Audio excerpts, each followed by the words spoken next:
মধ্যপ্রাচ্যের আকাশে যখন যুদ্ধের ঘন ঘটা তখন সাধারণ মানুষের মনে স্বাভাবিকভাবেই বাসা বেঁধেছে দুশ্চিন্তা। আগামীর দিনগুলোতে রান্নার চুলা কিংবা যানবাহনের চাকা সচল থাকবে কিনা এমন শঙ্কা সবার মনে। বিশ্বজুড়ে তেলের বাজারে যখন চরম অস্থিরতা, তখন দেশের জন্য বয়ে এলো এক স্বস্তির খবর। বিদেশের উত্তাল সমুদ্র পথ দিয়ে বাংলাদেশে জ্বালানি নিয়ে আসা জাহাজগুলো যেন নিরাপদে তীরে ভিড়তে পারে, সেজন্য তৈরি হয়েছে এক বিশেষ সুযোগ। এতে অনিশ্চয়তার মেঘ কেটে গিয়ে যেন দেখা দিয়েছে আশার আলো।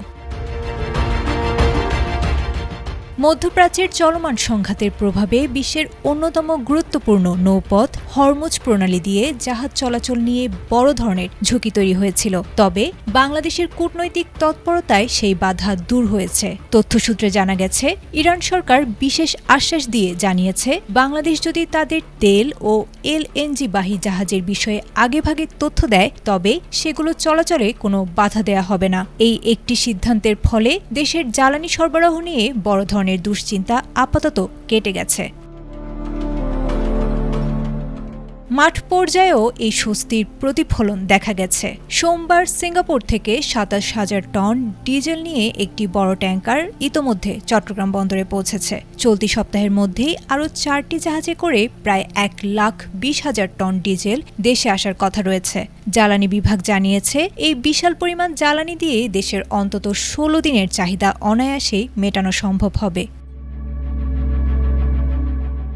শুধু তাই নয়, সরকার এপ্রিল মাসের সম্ভাব্য চাহিদা মেটাতে আগেভাগেই বিকল্প উৎস থেকে ৩ লাখ টন ডিজেল সরাসরি কেনার উদ্যোগ নিয়েছে। এই কঠিন সময়ে বাংলাদেশের পাশে থাকার আগ্রহ দেখিয়েছে বন্ধু প্রতিম দেশ চীন ও ভারতও।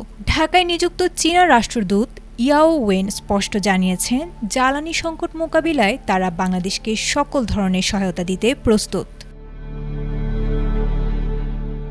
দেশের ভেতরেও যেন কেউ কৃত্রিম সংকট তৈরি করতে না পারে, সেজন্য কঠোর অবস্থানে রয়েছে সরকার। বাজার তদারকি করতে বাংলাদেশ পেট্রোলিয়াম কর্পোরেশন কেন্দ্রীয় ও আঞ্চলিক উভয় পর্যায়ে বিশেষ মনিটরিং সেল গঠন করেছে। সেই সঙ্গে মজুতদারি ঠেকাতে সারা দেশে জেলা প্রশাসকদের মোবাইল কোর্ট পরিচালনার নির্দেশ দেওয়া হয়েছে।